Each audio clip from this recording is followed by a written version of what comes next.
Hi, welcome to the second ever episode of the Gen Z Blueprint. I'm your host, Sushan Penderthi, and I'm joined by my co-host, Rahul Patel. And today, we're talking about the economics behind football clubs. Thank you for watching. So today we're going to talk about the economics behind football and football clubs in the current world. So first off, let's go into the three ways. So we have broadcasting rights, commercial revenue, and match day revenue. Okay. So before we start with that, what is a football team? So a football team is first, let's talk about the different leagues. We have the Premier League Okay. in England, we have the La Liga in Spain, we have Bundesliga in Germany. Those are kind of the big three, Serie A in Italy. For Americans here, we have the MLS. And then Okay. overall in Europe, the league with teams from all across Europe is the Champions League. Okay. And so each has different ways, each has their similarities, and we'll go into that in today's episode. Okay. So let's start with the most popular league, which is the Premier League. So the Premier League is 20 leagues, and it has what we call a pyramid system. Okay. What does that mean? So the pyramid system is promotion and relegation. So every year, the top three teams in the Premier League obviously stay up because there's nothing higher. But below the Premier League in England is the Championship, League One, League Two, all the way going down to Sunday League, a term people often use. Okay. What does Sunday league mean? Sunday League is just even a casual person could go out and play. Okay. You could go out and play, but obviously it takes a lot of work to get your team from that to promoted. Yep. Yep. So the pyramid system is the bottom three teams will always go down a league, and the top three teams will always get promoted to the next league. This makes it so the same teams aren't there, the same teams aren't always getting better, and Okay. so you always get It keeps it it keeps fresh. it fresh. Yes, Okay. exactly. Okay. So I thought it was two. Is relegation three teams or the bottom two teams? It's the bottom three teams in the Premier League and Okay. League One. But other leagues, like the Bundesliga, has 18 teams, so their Okay. numbers might be different. It depends on how many teams. But for the Premier League, it's Okay. three and three. So let's say a team gets relegated down. Then does the top league just have less teams that year, or is it how's that work? So let's use the Premier League for example. Let's say this year three teams got relegated. Now from the Championship, which is the league below, three teams would come up to replace those teams. So we'd always have the same number in the system. And therefore you're always getting new teams. And the way the Championship playoff works is the top two teams automatically get promotion. And then they have kind of a playoff between third, fourth, fifth, and sixth, all competing for that final spot. Okay. Um, and do I know any teams in the Premier League? You I'm will. not So a let me soccer just guy. name, obviously, you can see behind my shirt Manchester United, the team I Okay. support. You have Liverpool, City, Chelsea, kind of your big teams. But then you also will have Crystal Palace, Bournemouth. The league actually just started yesterday. Ipswich is new, Leicester's back in. So you have teams like that. So I've heard of the top teams, but maybe Okay. not some of the bottom teams that do come and go. Okay. So let's go into sort of the revenue and the rights behind it. So for the Premier League, they have broadcasting rights. Now, there's not just one channel. Okay. Let's use in England, for example, the team that covers the channel that covers the Premier League is Sky Sports. Okay. But occasionally, let's say there's a midweek game, which does happen, Amazon Prime actually gets it. Oh, okay. And they'll only take the games they want. And then you also have a new subscription service that came out recently called Peacock, which Okay. gets a few games every year. So it is hard for the average person who watches because it used to just be one channel, the BBC, hmm which you could watch it all on, but now it's three different ones, and it does cost a lot more money, say maybe $60 a year. It does add up. So one of the things they talk about is all these teams, all these channels, all these teams, are they just doing it for the money? Okay. And that's only in the UK. Only the British Premier League has these. Other leagues will have them, but because other leagues aren't as much watched around the world, Okay. the broadcasting revenue isn't as right. Because when we talk about broadcasting rights, the bigger the game, the more money they're going to make. So the more subscription services want it, the higher they bid and stuff like that. So let's use the La Liga for an example. In America, we'd use ESPN to watch it. We would Okay. use even like Fox Sports will sometimes have a La Liga game on it, but it really just depends on the game. And that's the Okay. thing. If there's not just one channel, they're getting a lot more money from each game. Okay. And for those of you who don't know, the Premier League is the most watched sporting league in the world, with more than 4 billion people watching it annually. Yeah. Okay. So, how does that work? How do I watch it? If I'm living in America, I just want to turn on the TV and watch something. How does that work? So a lot of people have gone away from cable, But the Okay. way that it would have worked in cable is NBCSN is partnered with the Premier League, Okay. and which is a very common channel here in America that a lot of people used to watch, and they cover I'd say 95% of the games. They also have a deal with Peacock, so you kind of get both in there. Then you will have the occasional game on ESPN Plus. You will have the occasional game you can't watch, which is called a blackout rule, which we'll get into later. Okay. But yeah, so that's how you would just watch it right now. So how much are these like? How much are they paying? Is it per game? Is it a certain month, certain week? How do these broadcasting streaming services? How do they figure out? So great question. So I'm Manchester United. I don't actually get involved in the TV rights. It's the Okay. Premier League which controls the TV rights. They hand out the games and they will decide. Oh. And now based on Manchester United Liverpool, probably the biggest game in the Premier League, that will get more money for teams, which is they'll get a percent of the broadcasting revenue rather than a Crystal Palace versus Aston Villa, which is still a regular Premier League game, but it won't get them as much money. And now the Premier League knows this, so they'll schedule it at different times in the days. Like the most popular time for America to watch is 8:30 to 9:30 in the Okay. morning. That's kind of how they base it off. Okay. Okay. And the UK is on one time zone, right? So they won't have much variation there. Right, so it's all normally there. But the way the UK will work is your most popular games would be at like 8 p.m. at night, 7 p.m. Okay. at night. The later night games are often Okay. more popular. And they're on weekends and stuff like Weekend, that. most Okay. games are on Sundays and Saturdays, but Okay. later on in the season when Champions League comes around, the schedule gets very busy and you'll have Okay. Thursday games, Tuesday games, and we can talk about the Champions League actually. Okay. Okay. So, like broadcasting, right? That's what we're talking about right Mm. now. How much are these like? How do the teams get money if the Premier League is the one negotiating for these channels and these streaming services? How do these? So I will like to first say that's how mostly the Premier League gets its Okay. revenue, separately Okay. from the clubs. The clubs kind of have their own ways to get revenue. The Premier League will give them a percent of that revenue, Okay. and often teams like Manchester United, Liverpool City will get a higher percent Okay. than smaller teams because of the revenue they bring in. And that's a big thing in sports, right? Mhm. Often a debate for male versus female sports because male sports bring in more Yep. audience. That's why they get paid more. Kind of the same thing with the teams in the Premier League. Uh-huh. So how do these like how's that based off of like and isn't the Premier League more fair than other leagues? Because I've heard that it's relatively fair. So one league that people say is very unfair, which deals here, is the MLS. There's no Okay. promotion and relegation. Actually, to get your team promoted into the next league, you have to get a license from the MLS. You have to have a certain stadium size. So actually, here in Phoenix, Phoenix Rising, they've won the league, but they did not get promoted because Okay. first off, they did not have a big enough stadium. They didn't have Oh. enough revenue. They didn't have enough sponsorship. They didn't meet a lot of the criteria that the Premier League doesn't have, and so they weren't allowed. And then it kind of keeps the MLS. Maybe that's not why it's not growing because it has the same teams in every year, has a promotion system, and it's not as set as a Premier League, which is considered the most fair. Okay. So does the Premier League have less regulations, more regulations than Right. other people? So when I say it has less, it doesn't have. It does still has some. So for example, a team that just recently got promoted last year was Luton Town, and Luton Town was famous for its stadium because you actually had to walk through houses to Oh. get through to its stadium. But it did have to get significant upgrade.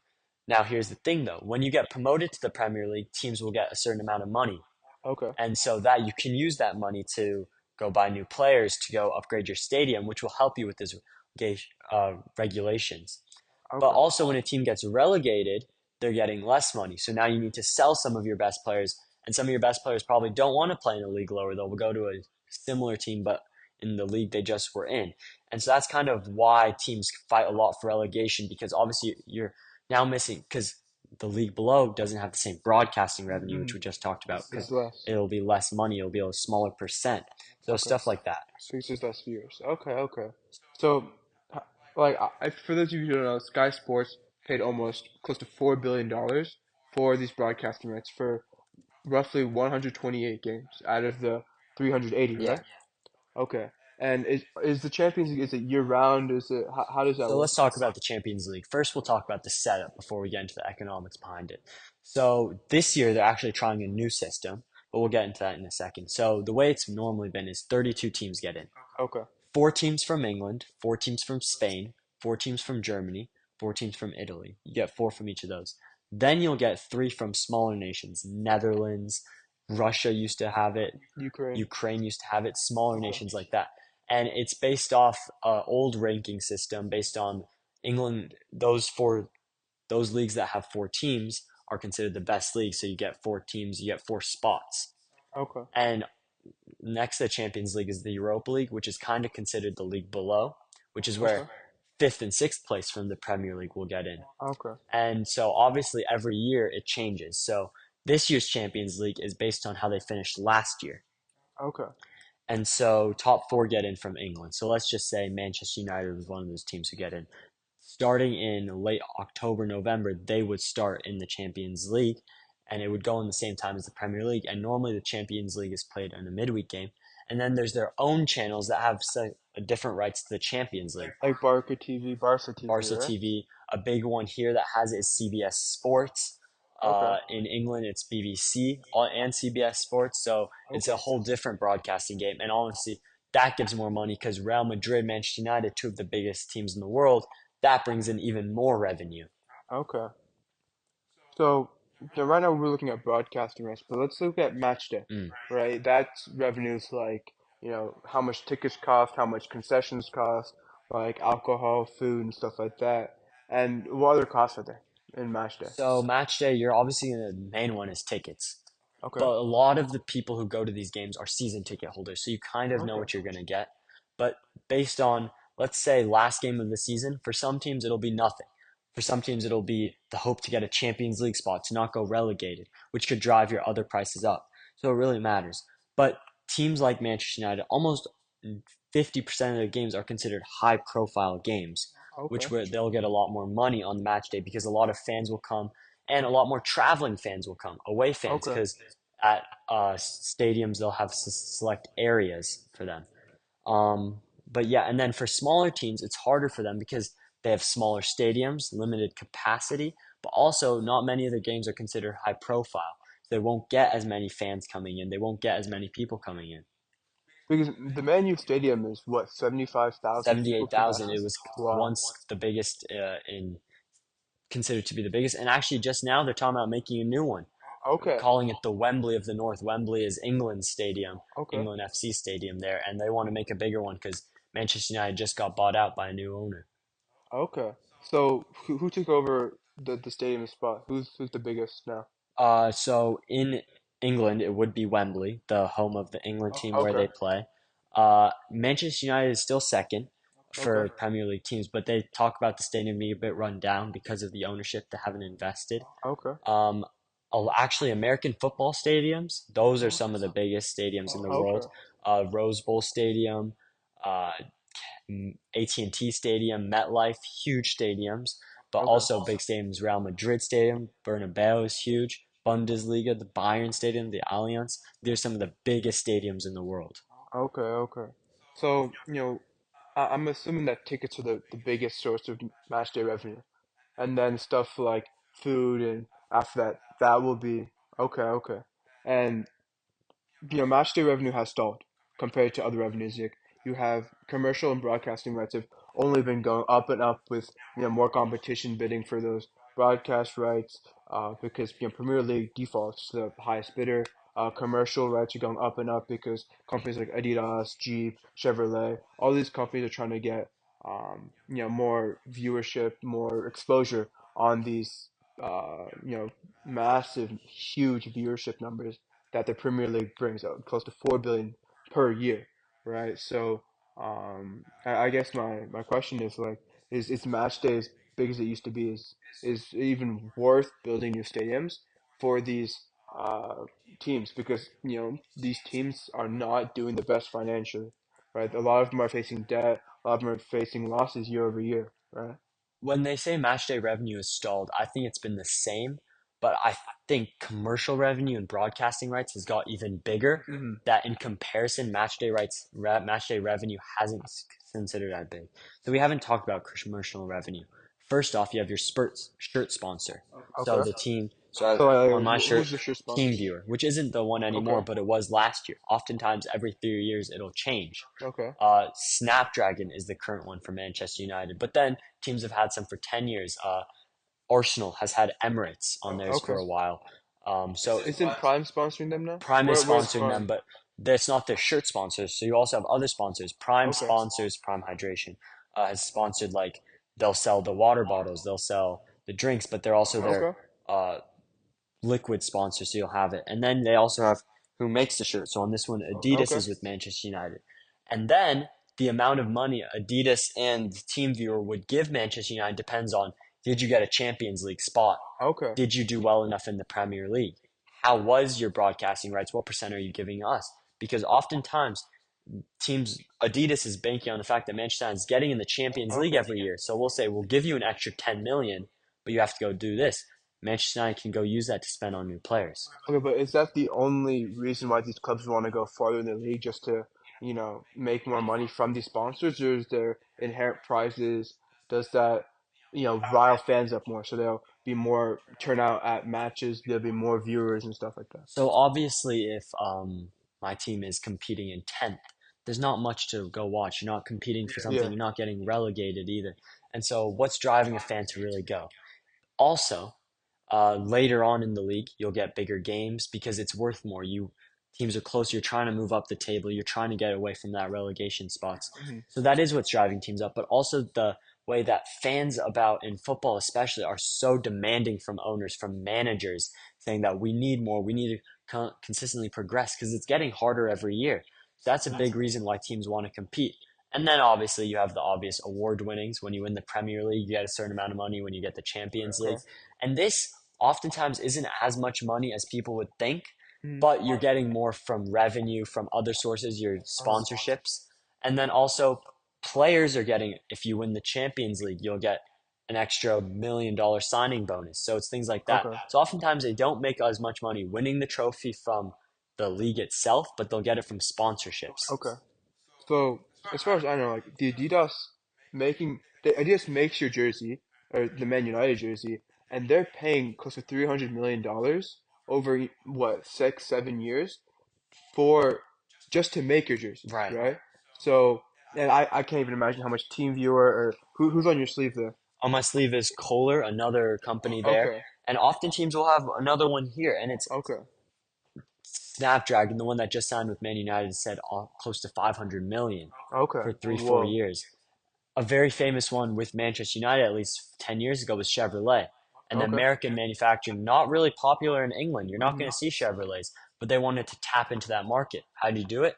Get into a league where Okay. everyone watches, get a big team, and that's what they're going to do. And that's why Seria's Juventus also has Jeep as a Jeep, massive sponsor. Jeep isn't a Okay. very popular in Italy, but you are Hmm. gonna they To do break to into that break into the market. market. Okay, okay. And so, if we want to talk about why different sponsorships go for different leagues, they say, what's an area we want to tap? What's an area we want to go into? Why do we want to go into this money? And also, you want to do sports because people will see your sponsor, your company is a bit better. Okay, okay.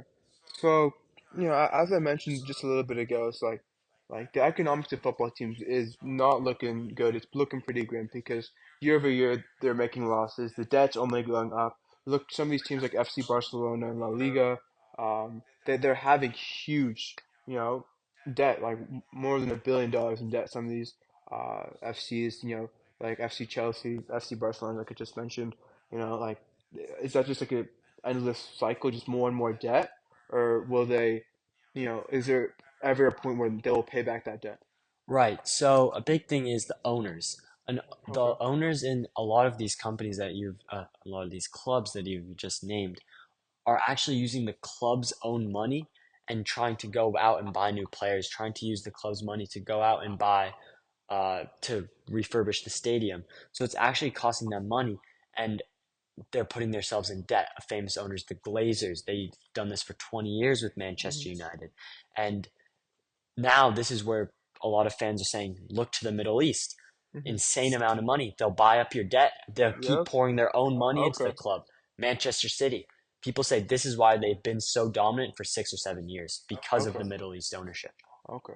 So this all started, what, in the 90s with Roman Abramovich, who at the time was a Russian billionaire who was worth 10 billion euros. So, you know, nowadays it's spread more to the Middle East, and to billionaires abroad, right? So, how does that affect the sport of soccer from, a viewership standpoint, and how does that affect it from, money standpoint?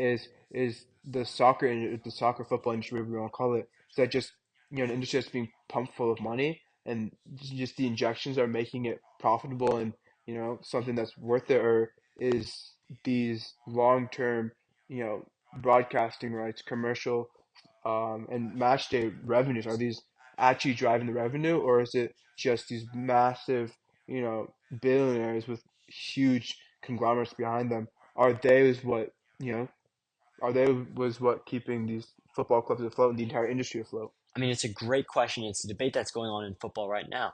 Should Middle East clubs be allowed to, should Middle East nations be allowed to do this? Because Manchester City, owned by the Abu Dhabi United Group, but Okay, it's an emir of one of the kings. It's a prince, and it's part of the royal part of family. the royal Okay, family. Now okay. you got to think about the amount of money he has. He can buy out Mm-hmm. Man He has City. that state resources. Manchester City, the only reason you know their name is, in my opinion, because of this group. 10 years And ago, Haaland. 15 years ago, they never had this type of revenue. They never had this type of Okay, competition in the Premier League. They get bought up, insane amount of money. but now they're what, seven-time champions? They're the first team to get four in a row. They Whoa. won the treble 2 years ago, and it's saying for teams that are just getting promoted, how do we compete with these teams that can spend 200 million in a singular transfer window, get these new players, and but also other owners don't want to sell to the Middle East. Some fans don't like the idea of the Middle East. They think it's sports washing. Another Okay. example is PSG in France. They're owned by Qatar Sports Investments. An emir of Qatar is using this to go own them. Insane amount of money. At one point, they had Messi, Mbappe, Neymar all as their front three. Think about what you're paying them. Think about what it had to go take to go buy them from their clubs. So, is it a financial imbalance? Is it sports washing? How do people feel about what's going on in the Middle East? Are those a lot of England fans? It's a very political debate. Do you want these things that are frowned upon in the Middle East? Do you want them in your sport? Human rights. For example, we just had a World Cup in Qatar. Many people died while making those stadiums, but many say it was the greatest World Cup ever just because the teams, the games, the amount of stadiums. But these stadiums were just built, and honestly, if you look behind the World Cup itself, the amount of people who sacrificed stuff to go make these Their stadiums, their lives. lives, human rights, awful working conditions, and it's coming from the Middle East, which is owning teams in England and Spain and France, and is it ruining football? Okay, so you mentioned sports washing. What is sports washing again? So sports washing is them saying the people who own clubs should be local. They're Okay. saying that it should be teams that it should be people from England owning England Okay. teams. But now, as I just mentioned, Middle Eastern clubs, Middle Eastern men, Middle Eastern princes coming from these places Okay. and owning, and The it's considered sheikhs, sports okay. washing. And it's like state-backed entities is what they Okay. call it. State-backed entities from countries with reputations. So I Okay. mentioned Man City's. Newcastle recently got bought by Saudi, and is it ruining it? Qatar Airways Mhm. is Barcelona's shirt sponsor, so it's things like that that they're saying should it be allowed into sport? Is it washing the originality, the locality? So these massive companies, these sheikhs with these state sponsored, do they have agendas behind their investments? Do they, you know, I do think that these countries have, I don't want to say nefarious because it might not be nefarious, but they definitely have ulterior motives to investing so heavily in arguably one of the UK's biggest industries, right? So So first, I don't. For our listeners watching, these people have an insane amount of money, okay, and so they don't need to be going to make more money. And if it wasn't, this is probably not the most profitable market to look into definitely. because it's a team with fans. You have other people pressuring you. So for these people, And these billionaires are putting money into these they're putting money in, clubs. and honestly, it's because these people loved football growing up. So Mhm. why would they want to wash out their own sport? Um, So it's a billionaire plaything. it's a billionaire plaything, but they're not going to look to make another few hundred million off it. They're looking to actually create a team that's competing in the world. Because a lot of these Middle Eastern people, they want the competition, they want the winnings, Mhm. and so it's things like that. And so But what else is it ruining? If I have 500 million to go spend, am I investing in the youth, players from local regions, players from England? Are you going to go do that? Because that's what really, began Man United's, big streak, its big history. They created, stars like, Ronaldo. They portrayed him as, teens who were just, I don't want to say lost, but they were, getting their start in football. Man United brought them. They essentially nurtured them from, nobodies to the biggest star in the industry, in the world even. He's the most followed on Instagram, right? The famous quote is, if you can't win with kids, and then Sir Alex went and proved it with the class of 92. Sir Alex Ferguson. 5 teenagers, and they went and, obviously the first few seasons they didn't do well. 7 years later, 99, they had been the first team to win a treble. And it's saying that invest in the youth, invest in the local, because that's what fans want to see. Give young players playing time. Let's not go spend 100 million on get another Holland, even though look how successful he's been. It's hard to argue against it, right? Okay. So, are these big players ruining the sport? Like big people like Mbappe, Haaland, Salah, these big names. Are they doing it? And is Ronaldo ruining the sport of football? I mean, Ronaldo's my goat, personally. So I'll never say he's ruining the sport of football. But for the other names you've named, they're saying Mbappe recently just got offered a stake at PSG to go play for them. So he's an owner player? He was, but now he left to go to Real Madrid. But he was getting paid 52 million a year. Wow. Crazy money. And this is just to keep him there. They're offering him ownership. The France president was saying, we'll give you some land in France. You're offering him like crazy things. Knighthood to go just be a part of this team. So people are paying so much. But players are getting offered this, so it's hard. How are you going to tell them to go say no to 52 million a year? So these players are becoming more than just football players. They're becoming celebrities. They're becoming lords. They're becoming, like instruments that these, that these, heads of state, are using. That they really want in their nation, and they're becoming more than just football players. They're becoming, big stars. Right? The first example of this was David Beckham. He left Manchester United, a team he was successful at, to go to Real Madrid. You know why? Because he wanted that celebrity status. He was dating a Spice Girl, Victoria Spice at the time, and she was a big pop star, and they created havoc going around places. He went to LA, Galaxy, because it was a new Hollywood market he wanted to tap into. So yes, a lot of these players want the celebrity, want the fame, want everything that comes with it. Ronaldo, most followed person on Instagram, I mean, he is a celebrity. People, not just soccer fans, know him, right? Mm-hmm.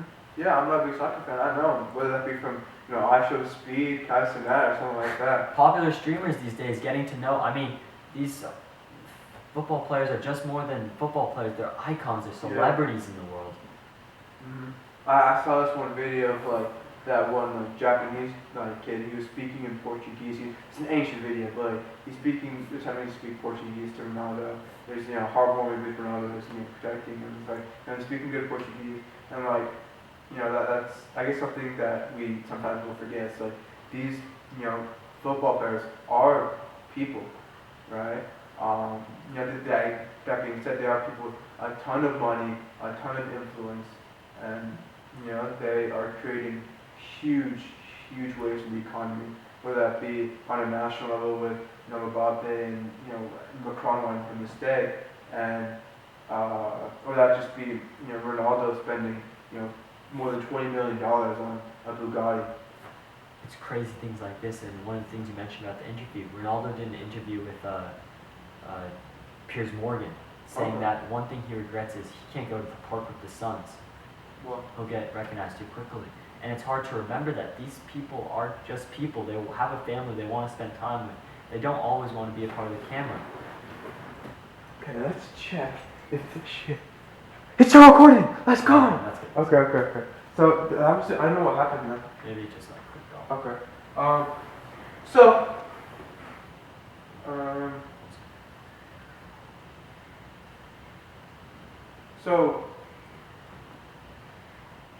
No, what are we talking about now?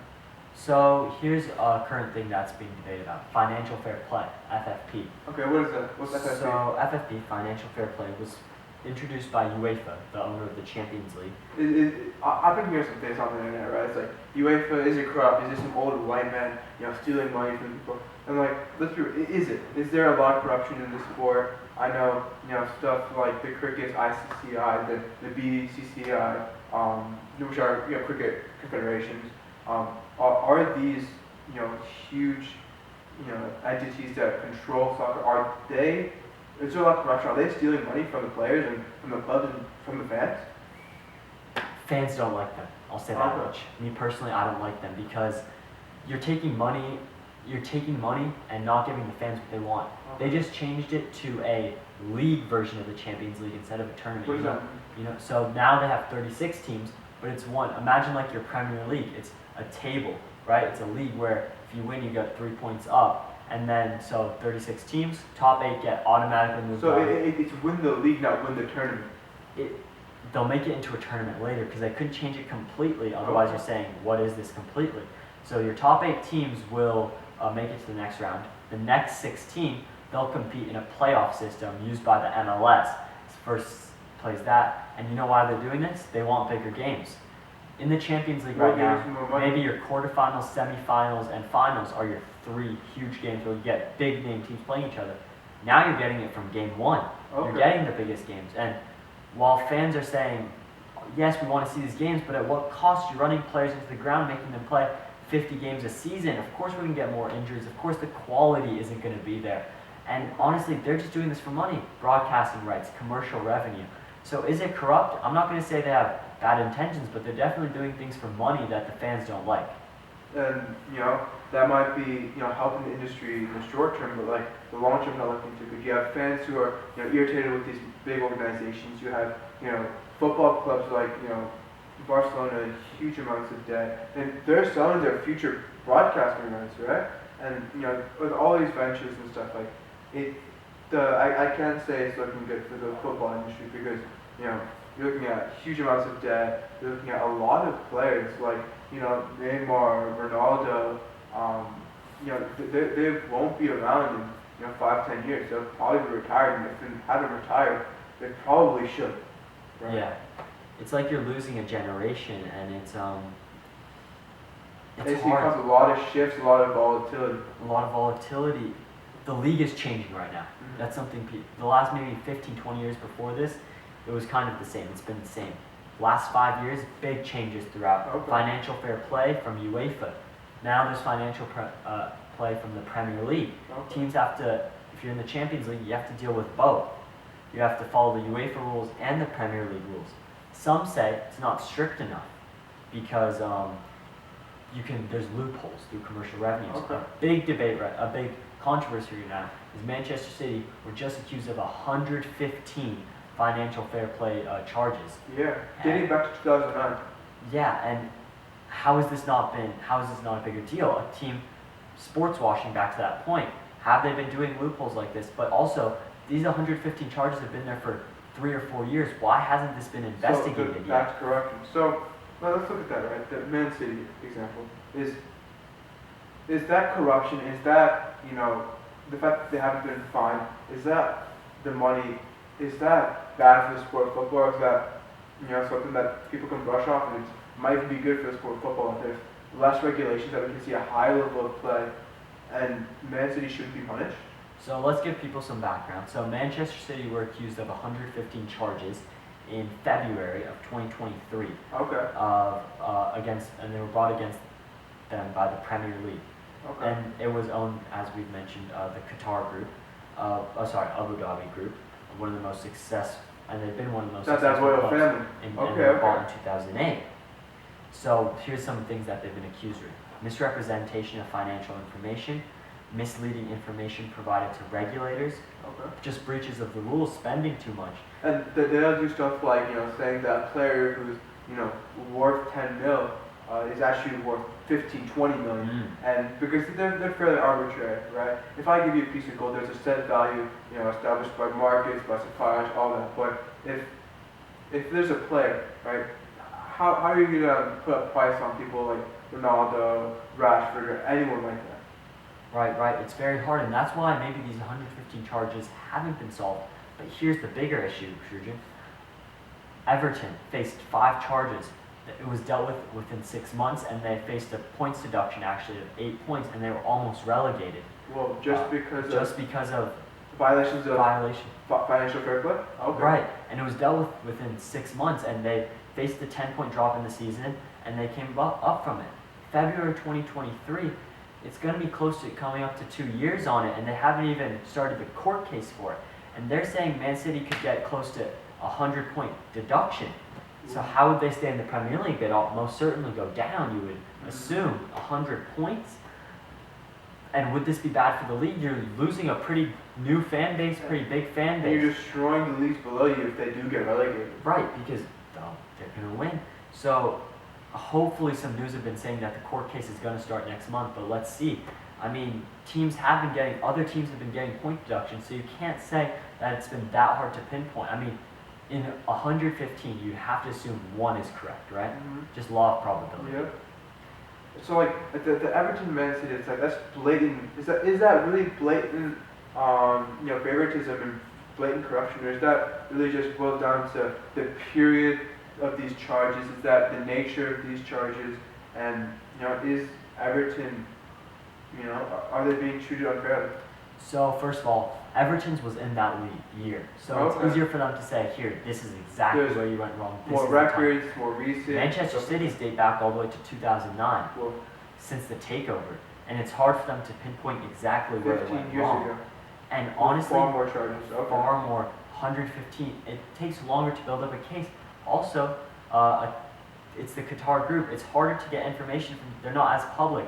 It's a country that's backing an entity, right? A lot of the finance is more private.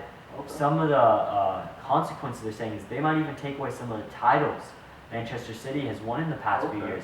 Is that fair? And what could that mean for Man City if they lose the title? So it means not much directly because it's already happened, but it means like teams that have finished second in previous years, Liverpool, would get those titles. And then how would Liverpool fans feel? You didn't really won the title because if that happens, it's true, but you didn't really, did you? Because you weren't the better team. Okay. And so Manchester City has denied any wrongdoing before we say that. Everton had helped the Premier League say this is possibly what we did wrong. So maybe Everton, it was a mistake, but in a team that big, you never know. But we'll see. So, at the end of the day, like these are huge bulwarks and massive, they're backed by massive conglomerates and billionaires, and there's a lot of money flowing to these teams, right? So, how does that money affect the performance of these, football teams? Does Man City with a lot of funding, how do they fare against smaller teams, maybe like Crystal Palace or Tottenham? How do they fare? Right, it's a great question. Obviously, the Crystal Palace owner is still insanely rich. It's lots of money, but it's harder for Crystal Palace because of financial fair play. They're saying you can only use the revenue you generate in a certain amount of money within the club. Getting harder for owners to input their own money into the club. Because it's Premier League regulation. Or even UEFA, but smaller teams probably just deal with the Premier League. Okay. And so bigger owners, they can use their own money to buy up debt, but it's also saying we need to sell players, get rid of dead weight.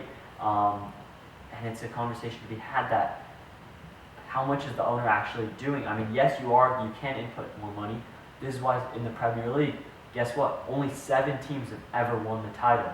Really? How many? And there's 20 people. There's 20 teams consistently in it, but there have been teams in the 70s and 80s, Blackburn, who have won it.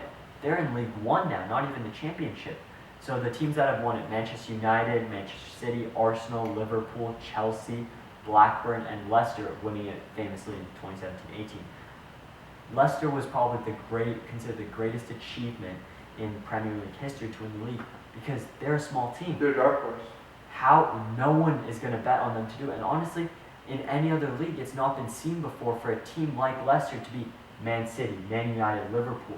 Teams with an insane amount of money compared to them and also an insane squad. Manchester City's squad, they don't have just the best 11 players starting. They have the best 21 players. They have the best 10 bench players. Leicester doesn't have anything like that.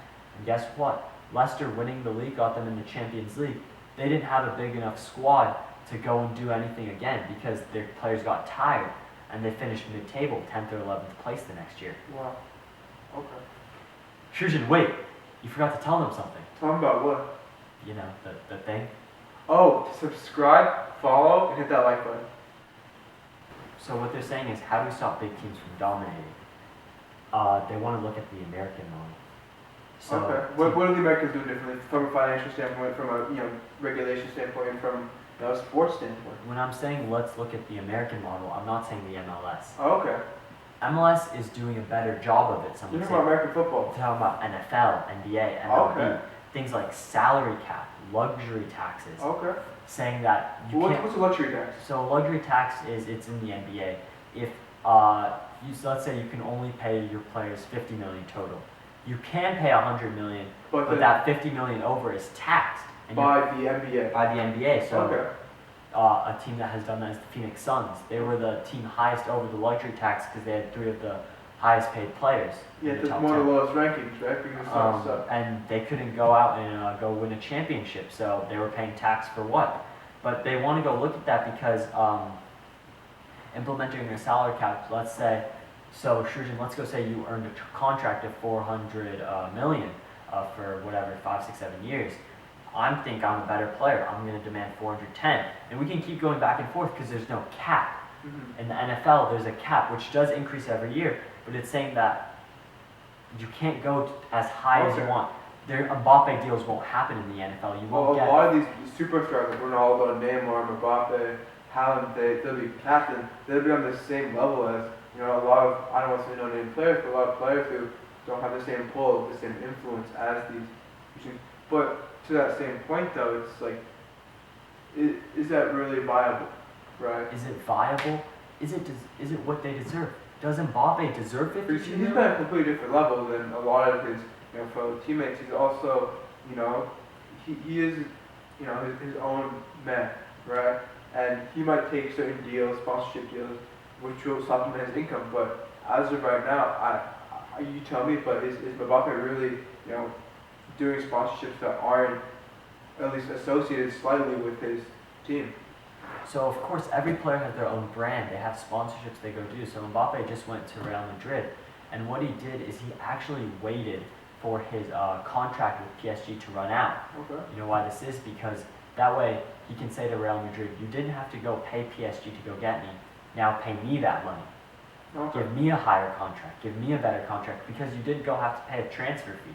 What's the transfer fee? So I want to go purchase a player. I have to go buy that club. I have to go buy that. I player. have to, let's say you're Man United and I'm FC Barcelona and I want to purchase a player from you. Right. And I'll walk up, do I walk up to you and say, I want this player, how much for him? And it's a And negotiation. you'll quote, some price, and then I'll obviously negotiate to whatever price works with me. And then there's add-ons. There's if this player goes and wins a Ballon d'Or, if your team wins. Well, what's the value? It's considered the best player of the year. Okay. So each year there's a Ballon d'Or winner. So if the player goes and wins that, if this player has scored 20 goals, it's going to cost you even more. And it's things like this that they're saying like. Now players, what they're doing is they're running down their contract. They'll say, "I'll wait 1 or 2 years. That way, I can get a new contract with a bigger And more money too. more Okay. money." So are these transfer fees? Are they?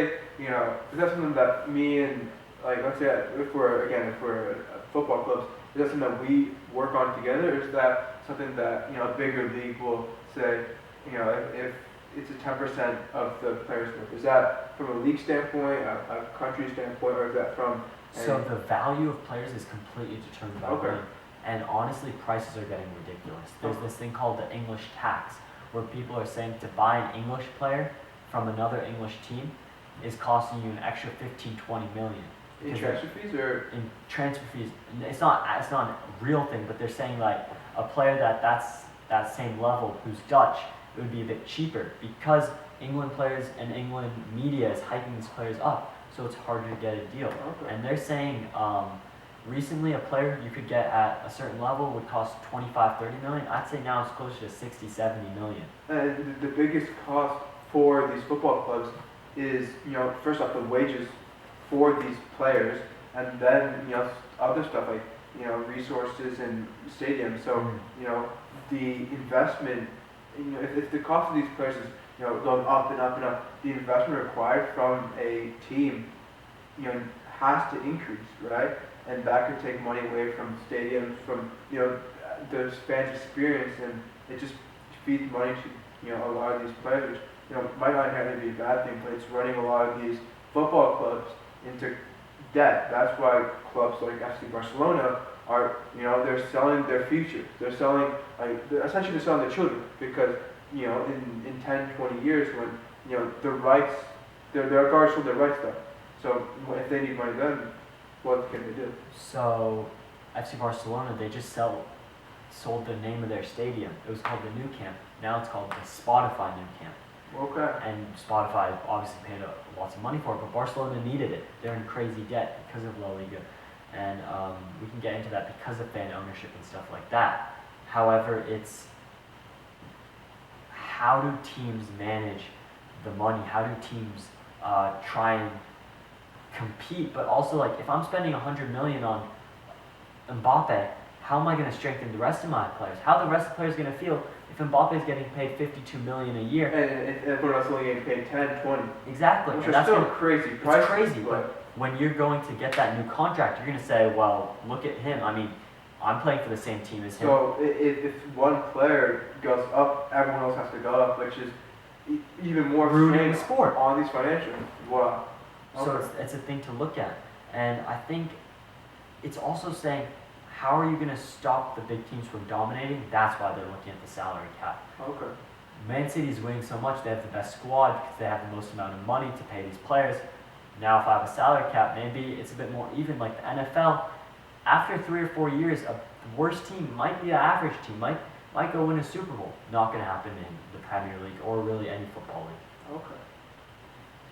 Which is very similar to the MLB. You have players like Shohei Ohtani who are hitting crazy numbers, and they're extremely expensive, and because they're playing on a whole different level, right?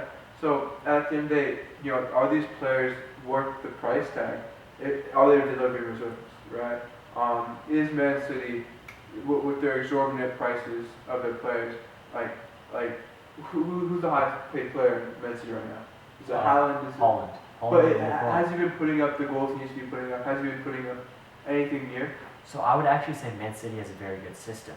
Man City, their highest earned players are obviously their best performing players, which is what you want. Yeah. Holland and De Bruyne are both on about, I'd say, 500K a week if you Okay. include everything.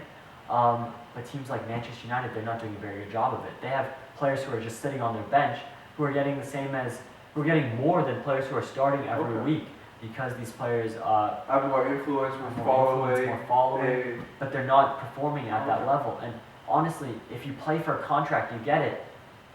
If you got a 5-year contract, why are you going all out for the first 2 years, right? Because you already have the contract, you already got the money. But Man City does a very good job. They're doing it based on performance. But why doesn't everyone just institute, performance-based incentives? I know in the UFC, people like Dana White has been doing a great job with this, but of course there are still, a lot of problems, very controversial topic, but he's implemented performance-based stuff, where if you show up for a fight, you get paid $5,000, and then if you win the fight, you get paid an extra $10,000. So Manchester United just bought by Sir Jim Ratcliffe. He wants to put this in. But how can you tell a player who's making 200K a week was sitting on the bench, okay, well, we're going to actually have to cut you down to 150 so that we can make it a performance level. Our best 3 players make this, then this, then this. If you're a bench player but you are at this level, how do you tell them we're going to dock your pay? You're just going to say no, right? You're going to say, I think I'm better than that. I think I'm at this money. And it's hard. So it will take a few years to implement. But as we've been talking, the more a player goes and gets a bigger contract, it's letting other players go and get a bigger contract. Lower players getting higher money. And it's hard. It's very difficult to implement it. That's why you have to applaud the way Man City and PSG are doing it. Right. And what's PSG doing? Are they very similar to Man City? So a lot of these teams that are from the Middle East, that are not teams from the Middle East, that are backed by entities Middle in the Eastern Middle entities, Eastern whether that be entities. the royal families, personal people, businesses, or states even. Right. They're saying we have to do this because they don't care. They don't care about the media, the backlash they're going to get because they're already getting it, right?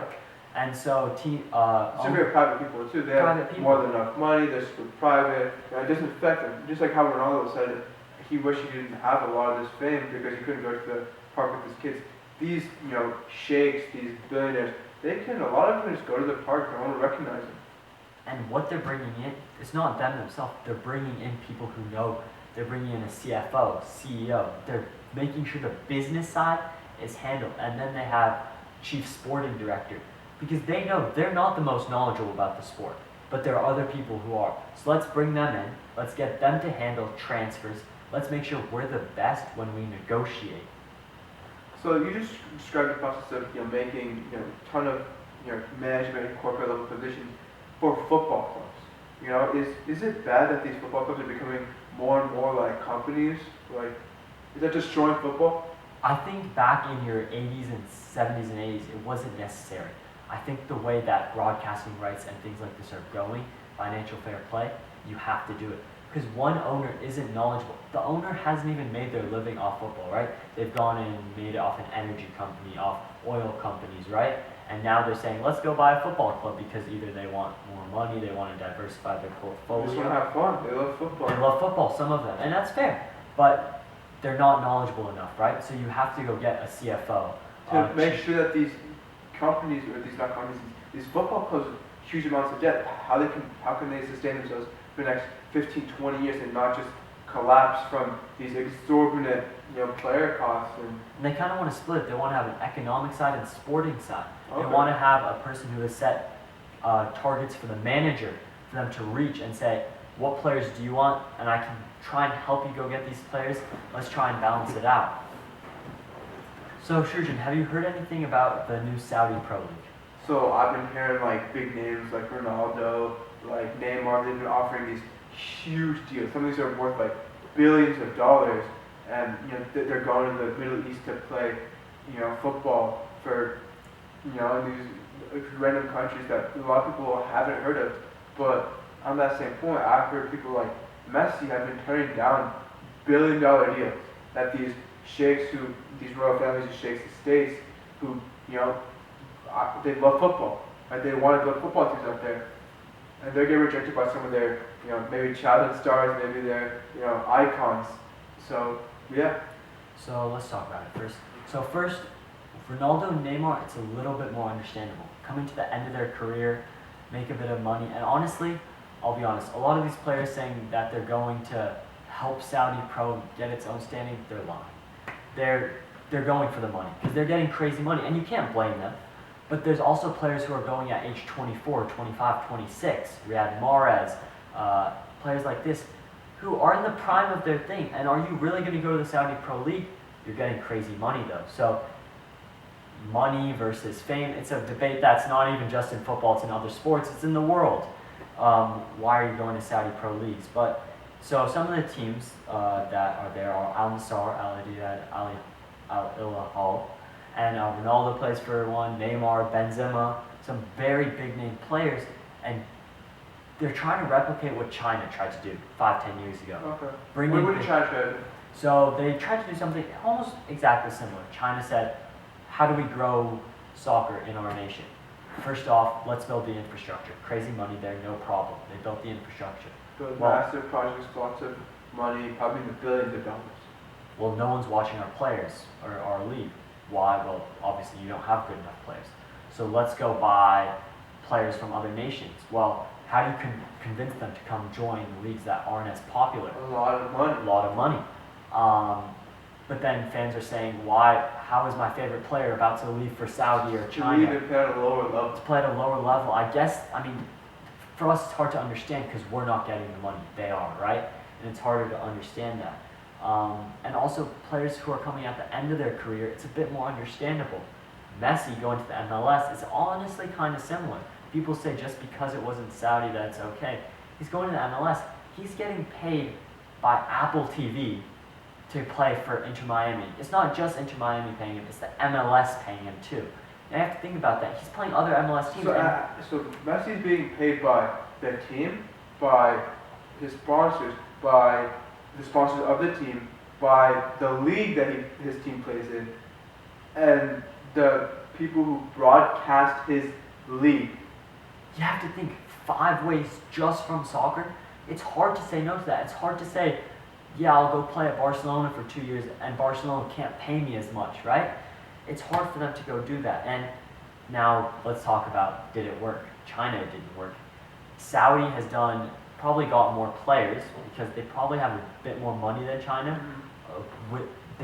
What they've done smart is they haven't just had one team go out and buy it. They've had 4 or 5 teams go out and buy it. But a fan like me, Manchester United, I'm not going to go watch the Saudi just Pro for League. one player at the end of his career, as much At the as end of his you career. know, you and I would love people like Ronaldo.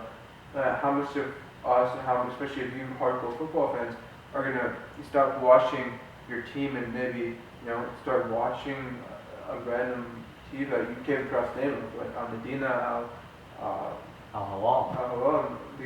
these very foreign things, and and then you have to completely redo commercial rights. Like, who's buying those, and all these negotiations, and I think that we might see the exact same thing that we're seeing in the Premier League now with massive amounts of debt, exorbitant player costs, exorbitant broadcasting right costs, and we might even see the same thing there. So what I'll say is I think Saudi welcomes these problems. Not the debt, but I'll say they're welcoming that broadcasting will become an issue because other teams will want it. Right now, I couldn't even tell you what channel is showing the Saudi Pro League, purely because it's not going to be common in America and in the UK up until last year to go and watch it all the time, right? It did work. It did bring your Ronaldo fans to go watch it, to go at least know the names of clubs. But is it going to work long-term growth? Short-term, yes. When Ronaldo retires, I don't know, have you done enough to get those fans to stay? But we're looking at international fans, right? If these Middle Eastern football clubs are, just want to build football clubs for other Middle Eastern so that, they can just watch their own, players, maybe people from, all the way from Pakistan to, Morocco, they'll be playing in these leagues that, other nations that are in the Middle East, they can, watch, right? They might be in a language that can help people understand more. It can be, you can still get close to 1 billion people watching this, whether, and especially if they're targeting, more developing nations that don't have strong football teams. Like, let's say you're looking at, Asia, right? Let's just say you're looking at South Asia, East Asia, or you're looking at, the Middle East and North Africa and Africa as a whole. So, Yeah. we could see, the Middle Eastern football clubs setting up more long-term strategy of acquiring, viewers from other nations around the world, and not just try to bring over and transfer these big name viewers. It will be very interesting to see how it goes in the next 10 years. Okay. So, let's, switch gears a little bit here, and with all this money coming, we're seeing less of an importance on the supporting staff, right?